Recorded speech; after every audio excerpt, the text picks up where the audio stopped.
Kalau profesor bilang A, kamu harus A. Kalau profesor bilang B, kamu harus B. Kalau profesor bilang C, kamu harus C. Nah, sahabat literasi dan Bang Raja itu tidak bekerja seperti itu di Eropa. Karena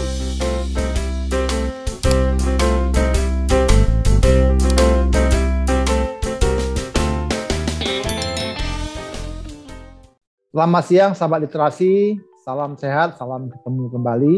Terima kasih untuk tetap stay tune di podcast literasi dan komunikasi.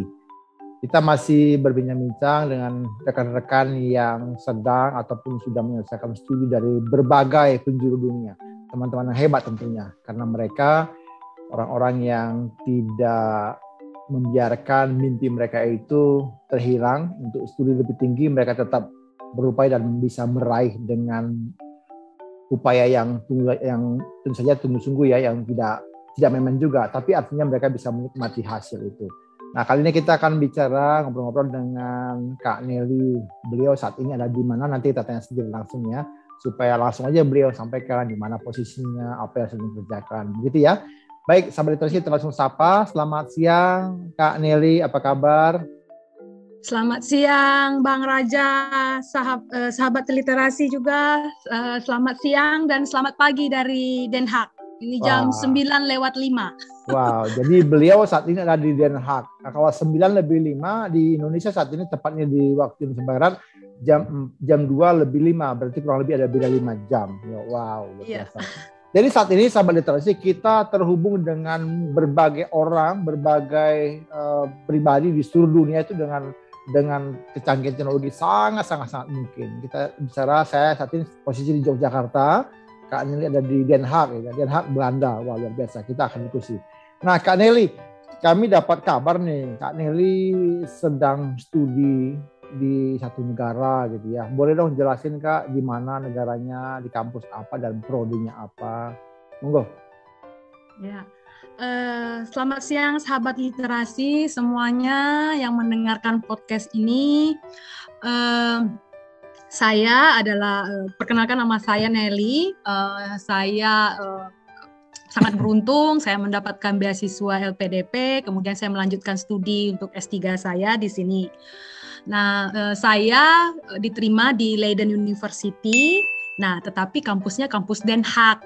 Nah, jadi saya Leiden University kampus Den Haag. Nah, penelitian saya itu fokusnya kepada public administrasi.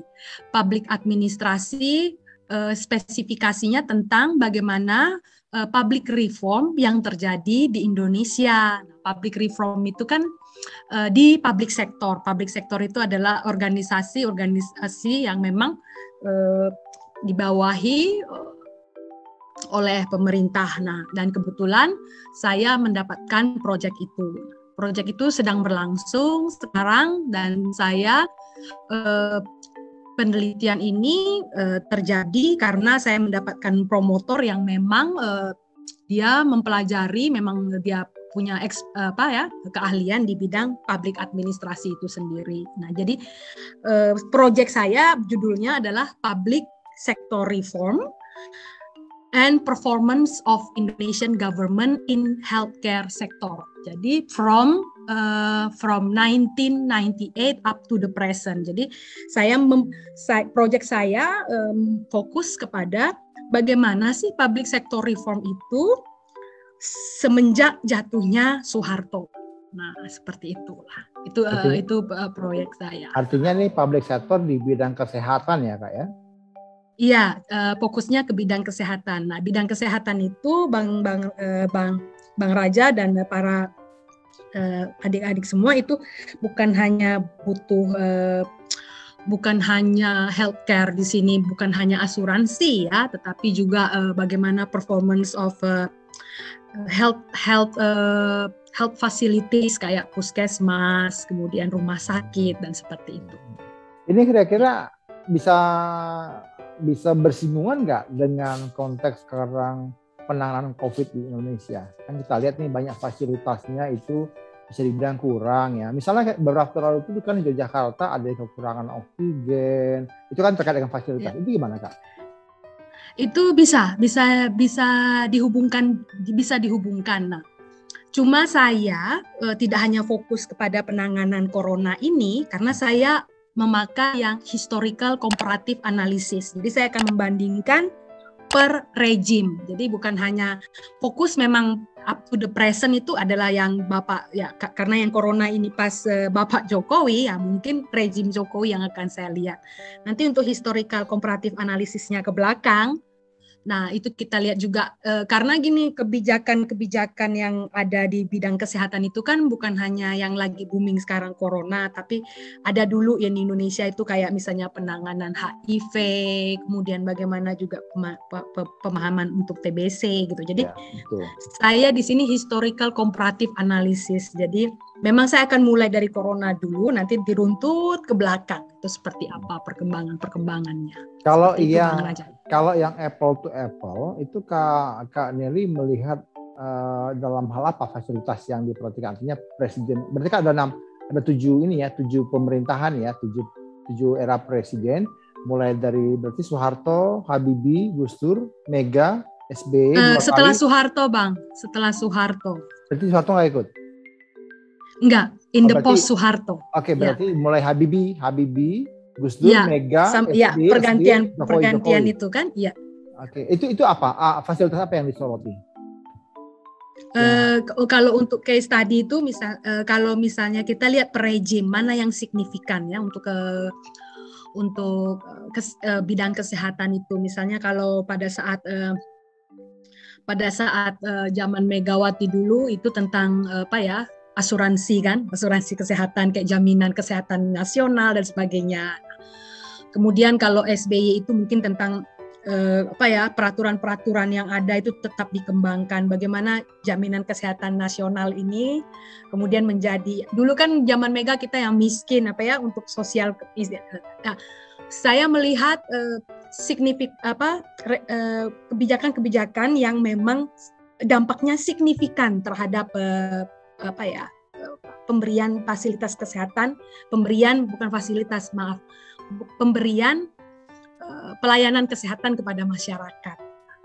Saya lebih kepada emphasize-nya itu tadi kepada pemberian pelayanan kesehatan secara merata. Jadi bahwa kesehatan itu bukan hanya haknya orang-orang yang berpendapatan menengah ke atas, tapi juga orang-orang yang berpendapatan menengah ke bawah juga bisa mendapatkan fasilitas kesehatan. Nah, itu kan kebijakannya itu terus-terusan berubah ya. Jadi saya akan melihat ke situ. Kemudian yang setelah zaman SBY yang keren itu adalah rumah sakit itu tidak lagi 100% mengandalkan pemerintah ya. Kita ada yang namanya dulu keren tuh BLU kan, Badan Layanan Umum. Sekarang diganti dengan BLUD. Kemudian banyak lagi pergantian supaya istilahnya kalaupun dana pemerintah pusat itu tidak cukup, rumah sakit pemerintah bisa juga mencari investor, kemudian bisa juga mencari pendapatan untuk mendukung pemberian pelayanan kesehatan kepada masyarakat secara merata. Misalnya dulu kalau misalnya mau beli mesin atau teknologi kesehatan mereka harus mengandalkan pusat. Nah sekarang kan dengan waktu itu zaman SBY dikasih kita BLU nih, BLUD, BLU dan sebagainya itu dikasih kesempatan. Bagaimana sih? Terus BPJS juga ada kapitasi dan sebagainya. Nah itu kan per regime. Jadi secara signifikan mana nih yang berubah? Gitu. Terus gimana tantangan dari dulu yang kita biasa kerja dengan pusat, apa-apa minta ke pusat, apa-apa minta ke pusat. Nah, gimana sekarang tantangan untuk local governments itu mereka mencari investor, kemudian bagaimana mereka, misalnya di local government itu banyak penyakit A, kita harus punya teknologi ini. Nah, jadi diberikan independen kepada pemerintah daerah untuk yaitu tadi mengimprove dia punya pelayanan kesehatannya. Seperti itu, Bang. Dari risetnya Kak Nir ini boleh kita dapat dikasih curi dengar sedikit, kira-kira apa nih Kak hasilnya, Kak, kesimpulannya Kak? Ketika tadi membandingkan masing-masing era itu seperti apa? Saya belum bisa bisa menjawab itu karena saya belum turun ke lapangan. Jadi sebagai nanti jadi bilang hasilnya tidak ada perubahan. Oh, baik-baik saja. Tidak ada. Maksudnya saya ngeri juga ngomong. Baik. Ya nih zaman rejim AB. Jadi saya itu nanti akan kita kalau hasil itu akan saya sharing nanti di itu tadi di tesis saya. Kalau di Belanda namanya tesis, kalau di Indonesia disertasi kan. Betul. Karena ini menarik ya. Saya juga melakukan riset saya untuk doktoral saya itu tentang rezim itu. Saya mulai dari Soeharto, Habibie, Gus Dur, Mega, SBY 2 kali dan Jokowi 1 kali. Saya mulai 97 sampai 2017, 20 tahun. Kalau Kak Nilai kan berarti 23 tahun ya? Iya. 98 sampai sekarang kan? It's a challenging, terus it's challenging ya, karena bagaimana kita mempertanggungjawabkan itu keilmuan itu nantinya gitu. Kan kadang-kadang orang suka jump into conclusion, kayaknya biasa-biasa aja, nggak ada perubahan. Kita harus lihat yang kalau misalnya kita bilang tidak ada perubahan, kamu harus backup nih pakai evidence. Apa yang bilang kamu tidak ada perubahan? Betul. Tapi kalau misalnya kamu bilang ada perubahan, apapun perubahannya yang mana? Gitu ya. Yang mana ya, gitu ya. Dan itu yang harus kita pertanggungjawabkan secara keilmuan. Betul. Nah, itu menarik karena saya juga mengerjakan hal yang sama, membandingkan antara 6 presiden sebenarnya, tapi dalam 7 era karena SBY 2 kali. Hanya memang kelemahan penelitian saya harus sampaikan juga, tidak apple to apple dalam hal waktu. Karena Soeharto saya lihat 97 ya, sampai 98 dia akan berakhir. 1 tahun 5 bulan, lalu Habibie itu 2 tahun 1 bulan, lalu kemudian Gus Dur itu 2 tahun, Mega 3 tahun, SBY 10 tahun, sementara Jokowi 3 tahun 7 bulan. Nah, maksud saya itu juga satu kelemahan yang saya alami ketika saya melakukan perbandingan itu. Jadi memang bicara tentang historical itu menarik sekali karena kita bisa melihat setiap pemerintah itu punya prioritas masing-masing. Ketika mereka menerapkan A, mereka itu punya fokus, punya visi misi yang disampaikan di dalam ketika mereka campaign. Begitu ya Kak Nili ya? Iya, dan gaya pemerintahnya juga beda-beda. Kalau SBY itu saya belum lihat dia otonomi, memberikan benar-benar otonomi kepada pemerintah daerah. Betul. Nah sekarang nih Bang Raja dan sahabat literasi, saya misalnya tahu nih bulan ini nih kepala bagian keuangan di rumah sakit A, rumah sakit pemerintah A nih Bapak ini nih. Nanti tiba-tiba bulan depan misalnya saya mau wawancara lagi, teman saya yang di rumah sakit itu ngomong udah berubah Bu Nelly. Jadi memang sekarang tuh memang diberikan otonomi yang lebih kepada gubernur. Kalau misalnya dibilang lu nggak beres lu cabut. Kalau dulu kan kita nggak bisa seperti itu. Cabut tuh bukan berarti kamu dipecat, tapi dipindahkan kemana, diganti dengan orang. Jadi rotasinya itu siapa yang kerja nggak beres itu bisa bisa aja dipindahkan. Maksudnya dia tidak ada privilege. Ada stick and carrot ya. Iya. Mereka tidak ada privilege untuk lama-lama di jabatan itu. Jadi kalau yang itu politik juga bermain di situ, gaya kepemimpinan juga bermain di situ dan Ya itu menarik ya. Sahabat literasi kita sudah dapat sedikit clue dari Kak Nelly tentang yang beliau riset bagaimana setiap pemerintahan itu punya gaya leadership-nya, gaya pemimpinannya, juga prioritas masing-masing, apa yang mau dikerjakan apa gitu kan. Lalu bagaimana mereka mencapai itu, mereka juga punya berbagai regulasi strategi mungkin tepatnya gitu ya. Iya. Benar. Nah pertanyaan saya begini kemudian, kenapa Kak Nelly pilih ke University of Leiden? Kenapa tidak ambil di tempat itu? Nah, itu long story sahabat literasi dan Bang Raja. Tapi saya bikin short aja. Oke. Saya dulu punya taktik bahwa siapapun yang menerima saya, saya sebenarnya tidak saya hanya berbagi tips kepada sahabat literasi yang ingin mungkin melanjutkan sekolah dan sebagainya, itu saya tidak stick hanya di Leiden University. Jadi begitu saya mempunyai mimpi untuk melanjutkan sekolah ke luar negeri, saya bikin proposal, saya meningkatkan English skill saya tentunya ya. Kemudian itu saya bikin tabel. Jadi saya bikin tabel semua universitas yang ada di listnya LPDP. Jadi kalau misalnya mau di LPDP, kita lihat listnya itu kan. Ini LPDP, Lembaga Pengelola Dana Pendidikan ya? Ya, dari Kementerian Keuangan kan. Baik. Jadi saya bikin listnya, kemudian saya masuk ke website uni itu yang di luar negeri ya, karena saya punya impian untuk ke luar negeri kan. Untuk uni itu, dan saya masuk ke websitenya, kemudian saya cari profesor ataupun doktor yang memiliki kemiripan riset dengan yang saya inginkan. Nah, misalnya saya itu tentang sistem, karena saya dulu S2-nya kan akuntansi. Akuntansi itu banyak sistem, kemudian dealing juga dengan administrasi gitu kan. Jadi saya lihat satu-satu. Saya kirimin proposal saya ke setiap profesor itu. Nah, akhirnya jatuhlah kepada Leiden University. Perjuangan belum selesai tuh. Leiden University juga membutuhkan skor nilai bahasa Inggris kan. Jadi supaya bisa catch up dengan segala bacaan dan sebagainya. Nah, itu udah pastilah. Dulu S2 juga saya melakukan hal yang sama. Jadi ya itu tadi sambil menyurati profesor, calon supervisor dari berbagai university yang ada di listnya itu, di list LPDP itu tadi. Kemudian ya udah jatuh-jatuhnya ke Leiden University. Artinya memang itu strategi kita ya, supaya nanti ketika kita studi ada supervisor yang bisa mensupport kita ya. Iya.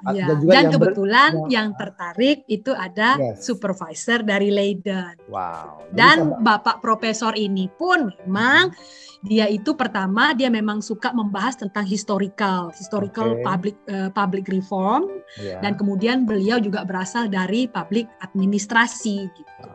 Jadi ada kedekatannya. Jadi sahabat literasi kita ya, nanti waktu teman-teman juga ingin mencapai mimpi Anda, ingin meraih itu, ini salah satu strategi bagus ya, selain memang persiapan dari bahasa, nilai-nilai Anda, juga kemudian esai yang Anda siapkan, Anda juga bisa mulai men-search ini. Kampus-kampus dunia itu punya profesor atau guru-guru besar atau dosen-dosen yang punya kemiripan dengan kita punya passion gitu ya. Wow, menarik. Nah, berarti kemarin Kak Nili dari LPDP ya? LPDP. Wow. S3 saya LPDP, kemudian S2 saya dapat di Australian Government Scholarship. Terkenalnya dengan AusAid AusAid.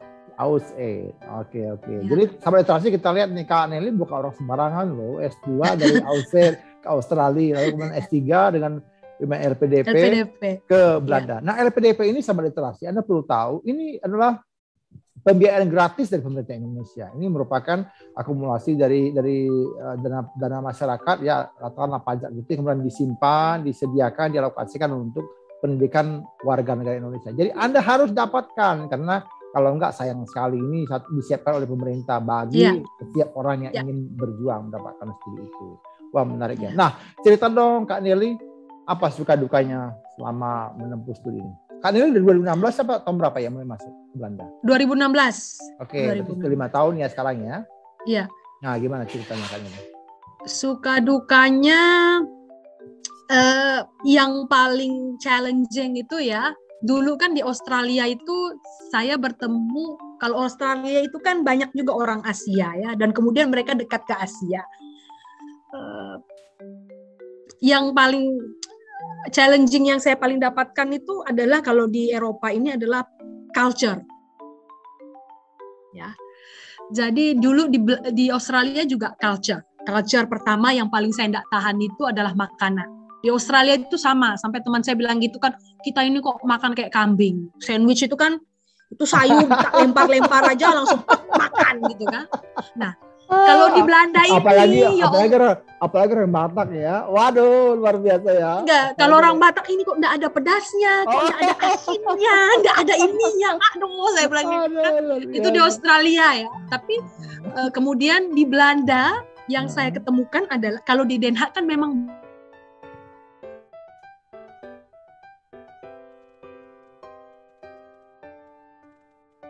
banyak ya sahabat literasi itu restoran. Nggak mungkin anak kos itu bisa tiap hari beli kan. Nah, culture yang paling yang ini ya itu tadi pertama yang kita shock tuh makanan. Di Belanda dulu kalau di Australia kita nemukan yang kayak hewan. Kata teman saya dari Klaten tuh, kita ini manusia kok kayak makan kambing. Padahal Kak Nelly tahu nggak kalau di Jawa Barat juga gitu loh. Kita makan lalapan juga kan. Iya. Kan? Terus yang kedua kalau di Belanda teman saya juga gitu ya. Ini kok makanan rasa hambar semua, sup nggak ada rasa. Ini dan saya memang temukan itu tidak ada rasa.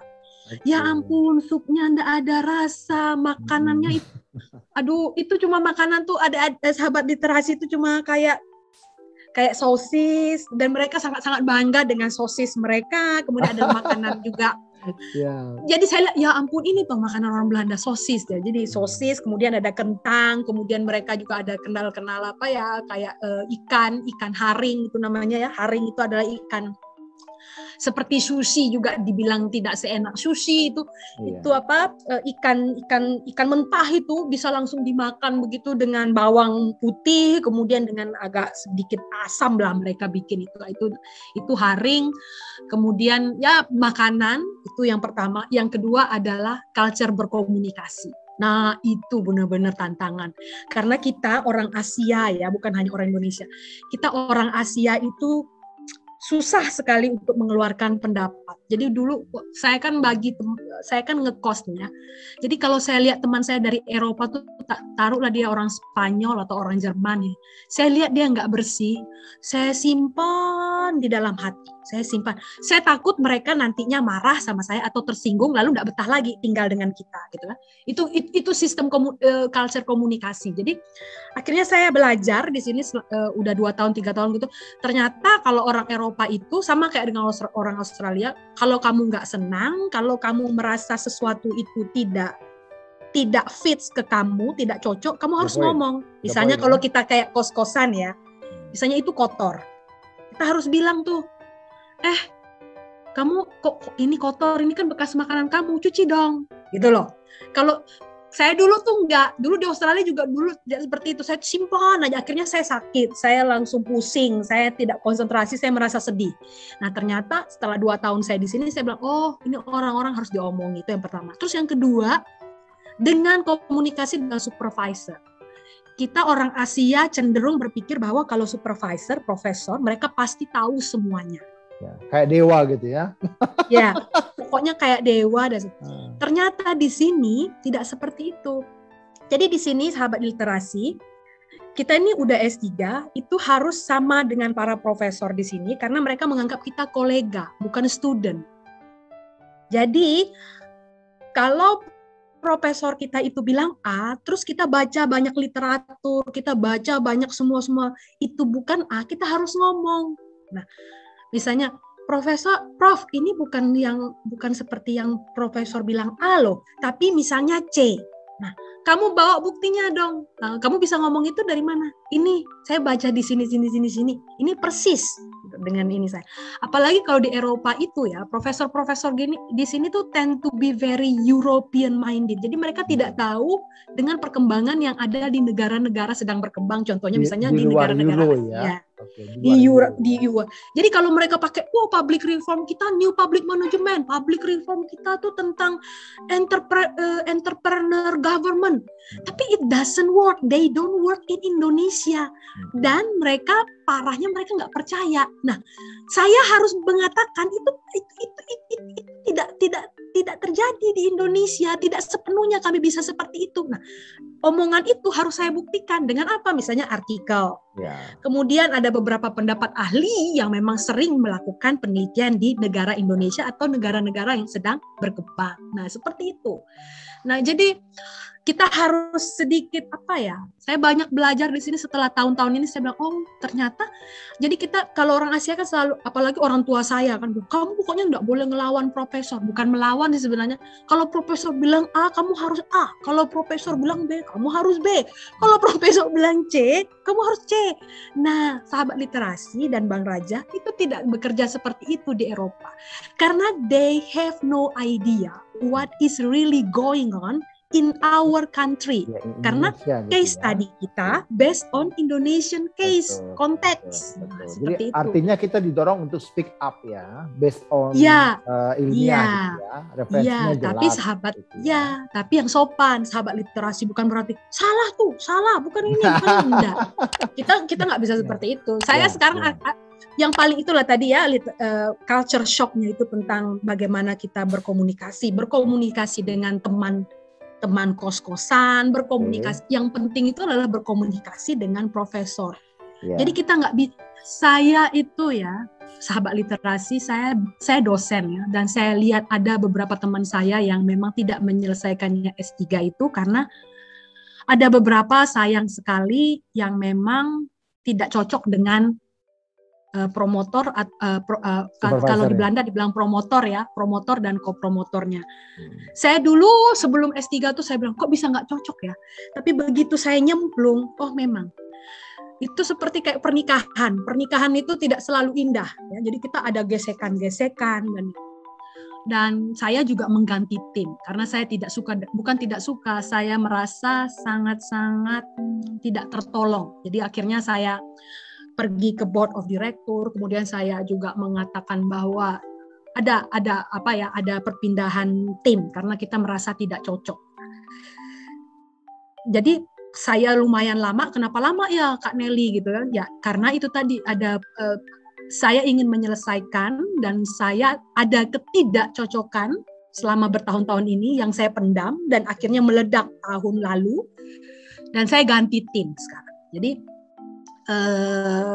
ya itu benar-benar tantangan ya. Ganti tim itu benar-benar tantangan. Tapi yang saya sangat syukuri bahwa promotor saya, yang penting kan ada promotor ya, kalau di disertasi di sini yang penting harus ada promotornya. Promotor saya mendukung saya sampai dia bilang ke saya, Nelly, saya akan mendukung kamu sampai kamu menyelesaikan S3 ini. Jadi dia tidak walk away begitu saja dari saya. Yang saya ganti hanya co-promotor saya. Artinya untuk proses penggantian pun selama kita merasa kita tidak ada perkembangan dalam proses studi, kita bisa ajukan ya, bisa lakukan. Bisa. Ya. Karena begini sahabat literasi, tidak semua orang bisa menjadi dosen, tidak semua orang bisa menjadi guru, tidak semua orang punya skill untuk membimbing orang lain. Ya, betul. Saya sahabat literasi, saya dosen. Mungkin ada mahasiswa yang cocok dengan saya sebagai mahasiswa aja deh. Saya dengan Bu Nelly, saya pinginnya jadi mahasiswa aja. Tapi bimbingan dengan saya, aduh Bu Nelly ini keras orangnya. Aduh saya gak senang dengan Bu Nelly. Mungkin bisa terjadi seperti itu. Nah, kebetulan mungkin kopromotor saya ini pintar. Dia banyak jurnal, banyak menulis artikel dan sebagainya. Tapi dia tidak bisa membimbing. Nah itu tadi, bagaimana kita secara itu komunikasi yang penting. Nah, misalnya kalau kopromotor itu bilang anak ini tidak gini, kita harus menjawab. Saya begini, you have to defend yourself. You have to defend yourself. You have to work very hard until the last drop of your blood. Itulah saya selalu berpikir. Jadi saya termasuk kalau orang bilang wah senang ya kuliah di luar negeri. Saya merasa itu adalah blessing, a lot of blessing. Tetapi perjalanan itu masih sangat panjang dan saya merasakan benar-benar pengalaman saya tahun lalu. Ya itu tadi sahabat literasi, kita harus bisa berkomunikasi. Kalau profesor itu bilang A, belum tentu juga itu bisa A. Kita harus bisa defend ourselves, why we have to change. Bagaimana kita bisa, kenapa kita harus bilang A itunya harusnya itu B, bukan A. Nah seperti itu. Itu yang sangat-sangat saya pelajari di negara ini. Jadi saya itu bukan yang aduh senang ya, wah, pasti senang-senang terus ya. Sebenarnya S3 itu adalah permulaan dari perjalanannya stres hidup. Jadi yang lebih kadang-kadang panjang, kita iya. Jadi kalau kita bab 1 rasanya kita udah self confidence nih ya. Yang ada kita dapat feedback dari dia semua. Kenapa begini? Penuh dengan catatan. Jadi misalnya nih ya. Bab 1 kita tuh misalnya taruhlah 12 pages gitu. Dia punya komen itu bisa lebih dari 12 pages kalau kamu kumpulkan kecil-kecil itu. Jadi kalau belum lagi digabung itu jadi 22-an gitu ya. Iya, saya bilang, ini kok lebih banyak feedbacknya daripada tulisan saya sendiri. Nah, itu kan bisa kita frustasi ya. Lalu kita memikirkan, oh kita nih bodoh, nggak incapable, dan itu yang kadang-kadang harus kita jaga. Maksudnya, oh kita harus begini, harus begini. Dan kalau mau S3 ataupun kuliah di luar negeri ya, S2 atau S3, have to find help. Jadi kalau sahabat literasi menemukan suatu masalah, you need to find some help. Jadi jangan malu untuk minta tolong. Minta tolong dengan siapapun. Itu sangat penting. Jangan sampai masalah kamu dengan promotor, kamu keep aja yang ada, kamu stres, terus academic performance kamu juga bakal low ya. Kalau kamu udah stres begitu, yang saya alami adalah saya tidak berani nulis lagi, I don't have self confidence, I felt like saya merasa bahwa saya sebenarnya tidak layak dan sebagainya. Nah, tapi ada juga Kak Nelly, tapi ada juga yang kalau stres itu makan dulu kan Nelly. Saya makan dulu kan. Kalau saya sahabat literasi dan Bang Raja, saya kebetulan orang kalau udah stres tidak bisa makan. Akhirnya lalu saya dan saya jatuh sakit. Nah, itu saya. Nah, makanya try to find some help. Helpnya itu bisa dari teman. Kebetulan saya memiliki kolega. Jadi kolega yang sangat-sangat baik. Mereka rata-rata dari Eropa memang, tapi mereka sangat baik. Misalnya ya, saya nggak tahu nih tentang riset kuantitatif.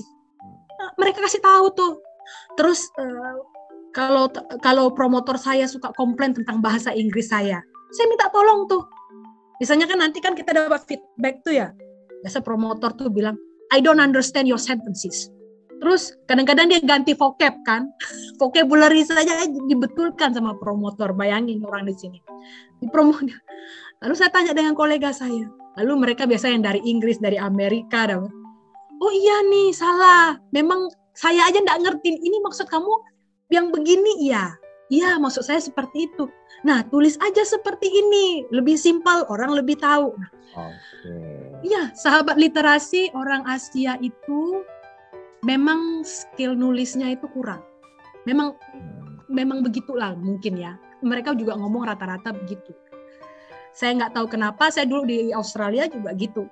Sering dibetul-betulin juga, ini maksud kamu apa sih? Kadang kita mau ngomong panjang gitu, tapi kita kadang-kadang lupa ngasih titik. Kadang-kadang kita nulis panjang, terus kadang-kadang kita nggak tahu nih mana yang penting yang kita omongkan, atau kita hanya ngomong basa-basi aja. Jadi kita kadang-kadang, bukan kadang-kadang ya, most of the time, kita orang Asia itu lebih kepada suka basa-basi di paragraf itu, di awal paragraf. Terus poinnya tuh yang mana gitu, mereka bingung mau cari. Jadi sekarang saya berubah style, jadi di paragraf itu pokoknya ide saya itu saya tuangkan di kalimat yang paling pertama, nanti contoh-contohnya dan supportnya baru di belakang. Kalau kita kan biasanya, kalau saya biasanya ya, nggak tahu kalau sahabat literasi yang ada di sana, saya kan suka dulu kayak Indonesia bumbu-bumbu gitu, dengan menyadari betapa global warming apa yang bumbu-bumbu gitu kan. Lalu dia bilang idenya yang mana. Nah, sekarang saya udah nggak gitu lagi. Selama belajar ini ya langsung pokoknya to the point, ini loh ide saya, nanti saya dukung dengan yang ini. Betul. Ya itu menarik ya, karena kita memang didorong dalam berpikir ilmiah itu, kita harus menyajikan apa ide kita tuh di awal-awal kalimat, supaya ketika di awal itu orang nangkap, maka nanti kalimat-kalimat berikut itu hanya menjelaskan atau memberikan contoh. Wah, menarik ya sahabat literasi, kita disajikan satu perspektif dari Kak Nelly yang melihat studi itu bukan satu hal yang perlu dipendam sendiri. Jadi teman-teman nanti kalau studi luar negeri, cari teman, cari komunitas, share kepada mereka gitu, supaya kita bisa saling berbagi. Karena namanya juga belajar ya, kita belajar banyak hal, belajar kehidupan, belajar berkomunikasi, belajar menikmati makanan juga begitu ya. Terutama juga belajar menghormati ketentuan dan aturan yang ada begitu. Misalnya kalau bagaimana how to communicate your idea gitu kan, kita harus perlu juga melihat. Berarti orang Belanda bersama orang Jawa mungkin yang harus alon kelakon gitu. Kalau orang Batak kayak gitu loh, seratu depan orang Batak gitu. Misalnya kan, Ade, kamu dari mana Ade? Dan saya pernah bawa culture Batak itu, Bang. Oh gitu. Waktu saya agak saya emosi dengan promotor gitu. saya yang sudah saya ganti itu. Saya keluar Batak saya itu, kebetulan saya pakai sepatu itu agak ada heel-nya sedikit, saya hentakkan itu ke lantai, kemudian saya keluar, saya banting pintu. Waduh. Ya, itu saya benar-benar udah nggak tahan. Tapi yang saya lihat adalah promotor saya, he didn't have this kind of biasa kalau di Indonesia seperti itu mungkin orang udah sangat-sangat tersinggung ya. Gua kan profesor gitu. Tapi sana enggak ya? Mereka saling mengerti ya. Kalau di sana sejauh kita tidak swearing, maksudnya tidak nyumpah-nyumpahin, terus ngomongnya juga kasar. Biasa aja gitu. Saya rasa enggak ada masalah. Saya memang tidak, pada saat itu saya tidak merasa bahwa saya ada ngomong kasar. Cuma untuk menahan kekesalan saya dengan kualitas bahwa saya benar-benar terpojok pada saat itu, saya ya itu tadi kaki saya hentakkan, kemudian kaki saya banting.